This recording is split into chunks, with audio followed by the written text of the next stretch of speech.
जुआ ऐप्स की प्रमोशन का ये मामला है और 22 दिन का जिस्मानी रिमांड हासिल करने के बाद आज जुडिशल मजिस्ट्रेट ने मज़ीद 8 दिन का जिस्मानी रिमांड देने से इनकार किया है। और मैं बात कर रहा हूँ मारूफ यूट्यूबर हैं सादुर रहमान उर्फ डकी भाई। आज अदालत ने डकी भाई का रिमांड नहीं दिया और तफ्तीशी ऑफिसर की ये दरख्वास्त मुस्तरद की है और मुलजिम को जुडिशल रिमांड पर जेल भिजवाया गया है। तो इस हवाले से मुलजिम डकी भाई के वकील उस्मान साहब हमारे साथ मौजूद हैं, उनकी पूरी लीगल टीम मौजूद है। इन 22 दिनों में मुलजिम से क्या क्या बरामद हुआ, पुलिस जो तफ्तीशी ऑफिसर हैं उन्होंने क्या तफ्तीश की है, उस्मान साहब से जानते हैं। अस्सलाम वालेकुम उस्मान साहब, 22 दिन का रिमांड हुआ, इतना बड़ा मुकदमा है क्या? ज़रा पूरी आवाम को, कौम को बताइएगा, कहानी है क्या ये? जी मैं अर्ज़ करता हूँ। देखिए जी, सबसे पहले हम आएंगे आपके सामीन को थोड़ा सा गाइड करने के लिए, असिस्ट करने के लिए कि ये FIR हुई है अंडर पीका एक्ट। पीका एक्ट के 4 सेक्शंस उन्होंने इसमें एट्रीब्यूट किए हैं। ये NCCIA, ठीक है, national cyber crime investigation agency ने उन्होंने FIR दी है और पीका के 4 ऑफेंसेस लगाए हैं, सेक्शन 13, सेक्शन 14, सेक्शन 25 एंड 26 और इसके साथ PPC के यानी ताज़ीरात पाकिस्तान पिनल कोड के 2 ऑफेंसेस लगाए हैं। मैं थोड़ा सा आपको क्लैरिटी दे देता हूं जो 4 ऑफेंसेस पीका के हैं, क्योंकि NCCI स्पेसिफिकली डील कर रही है, हम स्पेसिफिकली पीका पे बात करते हैं इस नुक्ता नज़र पे। पीका का पहला ऑफेंस है सेक्शन 13। सेक्शन 13 है ऑनलाइन फोर्जरी, सेक्शन 14 है ऑनलाइन चीटिंग और 25 और 26 है स्पैमिंग एंड स्पूफिंग। अब इसमें बड़ा कैटेगोरिकली मैं ये आपके सामने गुजारिश करता हूँ कि जो प्रोसिक्यूशन की अपनी स्टोरी है FIR के अंदर, FIR की जो स्टोरी रिलेटेड, क्या स्टोरी है वो जी, FIR की स्टोरी ये है कि उन्होंने एक एलिगेशन FIR में ये लगाया कि कुछ यूट्यूबर्स हैं वो कुछ गैम्बलिंग ऐप को प्रमोट कर रहे हैं, जुआ ऐप्स को, गैम्बलिंग ऐप्स को, और उसमें उन्होंने कुछ एक स्पेसिफिक लिस्ट दी है गैम्बलिंग ऐप्स की। उसके बाद उन्होंने 46 लिंक्स जो है ना मेंशन किए हैं FIR में कि ये फलां लिंक हैं जिसमें साद या किसी दीगर ने इन ऐप्स को प्रमोट किया। साद को नामजद किया, या साद को उन्होंने स्पेसिफिकली नामजद। साद के ऊपर एलिगेशन ये है कि इसने जुआ ऐप को प्रमोट किया है और पैसे लिए उसके। Let me complete. दूसरा एलिगेशन उसके साथ उन्होंने ये लगाया कि बाई नामो टाइप ऐप है इसकी गैम्बलिंग की, उसमें 7 कंट्री हेड है, ये उनका क्लेम था FIR में। अब FIR को सामने रखें और जो ऑफेंसेस सामने रखें। अब FIR की अपनी स्टोरी में जो सेक्शन 13 है ऑनलाइन फोर्जरी, वो उनका इल्ज़ाम ही नहीं है, ये उनका एलिगेशन ही नहीं है। कोई ऑनलाइन फोर्जरी का ना तो एट्रीब्यूशन है ना एलिगेशन है। अब सेक्शन 14 पे है ऑनलाइन चीटिंग। अब साद के ऊपर इल्ज़ाम है कि उसने प्रमोट किया है। Nowhere in the whole story of the prosecution, neither in FIR nor in the investigation, ये किसी भी जगह साद के ऊपर सो इल्ज़ाम ही नहीं है कि उसने किसी इंडिविजुअल को इन द कंट्री और out of the country specifically उसको चीट किया है, उसके साथ एम्बेजलमेंट की है, क्रिमिनल मिस अप्रोप्रिएशन की है, कोई भी फ्रॉड किया है, ये उसके ऊपर इल्ज़ाम ही नहीं है। नंबर 1 चीटिंग तो स्पेसिफिक। मैं ज़रा मेन मुद्दे पर आऊँ कि आपने बहुत ज़्यादा डिफेंड किया कोर्ट में कि national crime agency cyber crime जो वो रिमांड ना लें, बनता नहीं है, फिर भी 22 दिन का रिमांड हुआ डकी भाई का। तो उन 22 दिनों में क्या क्या बरामदगी हुई है, क्या तफ्तीश हुई है? देखें, यही हम लोग हर जब रिमांड की डेट होती थी तो ऑनरेबल कोर्ट को असिस्ट करते थे, बड़ा एम्फसाइज करके कैटेगोरिकल एम्फसाइज करते थे कि बेसिकली इल्ज़ाम है उसके ऊपर प्रमोशंस का, और प्रमोशंस उसने की हैं अपने व्लॉग्स के ज़रिए या सोशल मीडिया अकाउंट्स के ज़रिए। अब ये दोनों चीज़ें वो अशफाक साहब हैं उसके या सेलफोन पे या लैपटॉप पे। There is no other device which had been use for this purpose promotions. अब मोबाइल और लैपटॉप ये तो वेरी फर्स्ट डे सीज कर लिए गए थे, बरामद कर, yes, at the time of arrest mobile और वेरी फर्स्ट रिमांड पे लैपटॉप। इसके बाद हम यही कोर्ट कोशिश करते रहे हैं कि जब रिमांड का जो मेन पर्पज़ है अंडर लॉ वो ये है कि वेपन ऑफ ऑफेंस को, क्राइम जो अपनी आपकी जो डिवाइस है उसको रिकवर करना, वो तो रिकवर हो गई थी।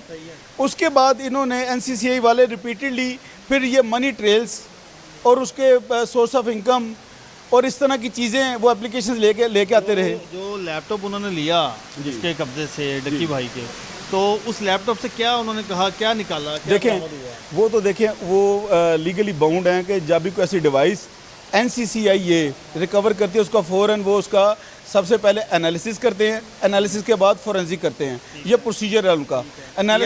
एनालिसिस एट द स्पॉट होता है अरेस्ट, और एनालिसिस बाद में PFSA के जरिए होता है। वो डेफिनेटली उन्होंने किया, ये उनका प्रोसीजर है। उससे क्या निकला? वो देखिए वो उनका अपना प्रेरोगेटिव डॉक्यूमेंट्स हैं, उसमें मैं अर्ज़ करता हूँ उसमें नंबर 1 ये कि निकला क्या है वो तो मैं आपको शायद ना बता सकूं, लेकिन ये मुझे पता उसमें निकल क्या सकता था। उसमें मैक्सिमम यही है कि जो जिस टाइम पे जो सी डेट्स को जो से वीलॉग पे उसने प्रमोशंस की वो उन्होंने कोरैबोरेट किया कि जी लैपटॉप में वो वीलॉग मौजूद है। That's it. अब ये बताइएगा कि आपकी इस दौरान मुलजिम डक्की से मुलाकात भी होती रही, ऐसे ही है। क्या थोड़ी सी कोई नदामत है उनको कि जो उन्होंने जुआ ऐप्स को प्रमोट किया? जी दिस इज़ वेरी इंपॉर्टेंट। देखें पहली गुजारिश तो ये है कि होता है ना, इंसान से गलती हो जाती है, वो उस पर माफ़ी भी मांगता है, उसको लग जाता है कि यार मुझसे गलत हुआ है। मैं इसमें देखें इसमें 2 एस्पेक्ट हैं, एक लीगल है और एक मोरालिटी पे है। लीगल एस्पेक्ट तो इसका ये है, और इसके साथ ही साद का ये मौक़िफ़ भी यही है, वर्शन भी यही है कि जब साद ने इन ऐप्स को प्रमोट किया है, ये आपके नाजरीन के लिए बड़ा ज़रूरी है जानना, उस डेट को ये जो ऐप्स थी ना तो पाकिस्तान में ये बैंड थी, ठीक है, ना ये इनको इलीगल डिक्लेयर किया गया था। अच्छा, यस, ना तो गवर्नमेंट ऑफ पाकिस्तान की तरफ से और ना ही किसी डिपार्टमेंट की तरफ से। इनको आपके इल्म में होगा आज से शायद हफ्ता या 10 दिन पहले एक नोटिफिकेशन सर्कुलर जारी हुआ है जिसमें 46 ऐप्स को उन्होंने बैन किया है। इससे पहले तो ये बैन भी नहीं थी, नंबर 1। नंबर 2 ये है कि साद ने इसे प्रमोट किया, प्रमोशंस की, और प्रमोशन के अगेंस्ट शायद उसने कोई फ़ी ली होगी। कितना का पैसा कमाया? मैं अर्ज़ करता हूँ, उस पर आता हूँ बाद में। जो पहले आपका सवाल वो बड़ा अहम है आपके नाज़रीन के लिए, क्लैरिटी के लिए। उसके बाद एक फ़र्द वाहद साद नहीं था, ये मैं कोई जस्टिफिकेशन नहीं दे रहा उसकी ऐप की। ये इसी ऐप को लोगों के अलावा ये बाकायदा under the government supervision cricket matches में होता रहा है। अच्छा, यस, ऑनलाइन ये मौजूद है। कोर्ट में हमने उसकी कलर पिक्चर्स पेश की। ये at the very third remand पे क्या वो आगे जाके चलान में तो लगेंगे? जी डेफिनेटली वो चैलेंज होंगी कि अब इसमें बोनाफाइड। देखें मैं इसमें अर्ज करता हूँ इस बात को, मेरा नुक्ता वही है। मैं तो कि ऐसा रहता क्या हूँ इस सारे मामले को प्रमोट करने पर अगर वो डक्की का ये बयान है कि मुझे पता नहीं था कि ये इलीगल है, क्या निदामत हुई इस पर? मैं अर्ज़ कर रहा हूँ बिल्कुल जी। देखें इस आपके इस सवाल से पहले जो सबसे ज़रूरी बात है वो मैं अपनी बात कंप्लीट करना चाहूँगा आपकी इजाज़त से। देखें गुजारिश ये है कि ये जो ऐप्स थी जिनको प्रमोट किया गया है, बिला शक्को शुबा इसको किसी भी इलीगल एक्ट को प्रमोट करना कोई अच्छी बात नहीं है, वो कंडेमेबल है, इसमें कोई दूसरी राय नहीं है। मैं अर्ज़ करता हूँ। और जब ये सारी चीज़ें सामने आई हैं, साद के भी विलम में आया है, तो डेफिनेटली साद भी इस हवाले से पशेमान है, कोई दूसरी इसमें राय नहीं है ना। मुझे इस बात पे कहने का मुज़ाहिरा है, गुजारिश है ना। और उसकी लिखे मैं अर्ज़ करता हूँ, Saad is facing a criminal trial, a criminal jurisprudence को, क्रिमिनल लिटिगेशन को फेस कर रहा है। अब जब क्रिमिनल लिटिगेशन, क्रिमिनल लॉ की बात करेंगे और लीगल फर्टर्निटी के मेरे तमाम दोस्त इस बात से आगाह हैं बखूबी कि उसमें 2 चीज़ें होती हैं। First and most important intention, जिसको मेंस रिया कहते हैं, और उसके बाद आता है एक्ट, जिसको एक्टस रियस कहते हैं। अब अगर किसी शख्स की नीयत नहीं है को गलत काम करने की, इलीगल काम करने की, तो जो सेकंड पार्ट होगा तो उसकी वो इम्प्लीकेशंस नहीं होंगी। अब उसमें सिर्फ लेट मी ओनली 1 सेंटेंस, साद की कतन ये इंटेंशन नहीं थी कि मैं खुदा ना खास्ता किसी गैम्बलिंग को, किसी चीज़ को प्रमोट करूं। और सबसे एक और अहम बात सर, आपके और आपके नाज़रीन के लिए ये बड़ी ज़रूरी है, अगर आप मुझे इजाज़त देंगे करने के लिए। देखें ये पिछले 22 दिन में साद ने सिर्फ कोर्ट ऑफ लॉ का और NCCI का प्रोसीजर और ट्रायल नहीं भुगता, एक मीडिया ट्रायल उसने भुगता है। मीडिया में बहुत सारे ऑफिशियल्स और बाकी चीज़ें भी आके आती रही हैं। शायद ये जी गैम्बलिंग जो ऐप्स हैं उनका ये कंट्री हेड है, वहाँ से शेयर लेता है, वहाँ से इसको फंडिंग है। यहीं पर ये चीज़ें ऐड कर देता हूँ। मैं ये कहना चाह रहा हूँ कि इन सारी ऐप से साद ने कितना का पैसा कमाया हो? मैं अर्ज़ करता हूँ जी, 10-15 लाख। मैं अर्ज़ करता हूँ जी, बिल्कुल मैं अर्ज़ करता हूँ। इसमें गुजारिश ये है, देखें नंबर 1 ये है कि ये जो एक एलूजन और एक मिस इन्फॉर्मेशन और प्रिजम्पशन फैलाई गई है कि शायद साथ उन ऐप्स के साथ कोई उनसे प्रॉफिट शेयरिंग लेता है, उनसे कोई अटैच्ड है, कंट्री हेड है, या इसकी कोई इसको स्पेसिफिक उसका पार्टनर है या इसको कट आता है, ये बिल्कुल गलत बात है सिरे से।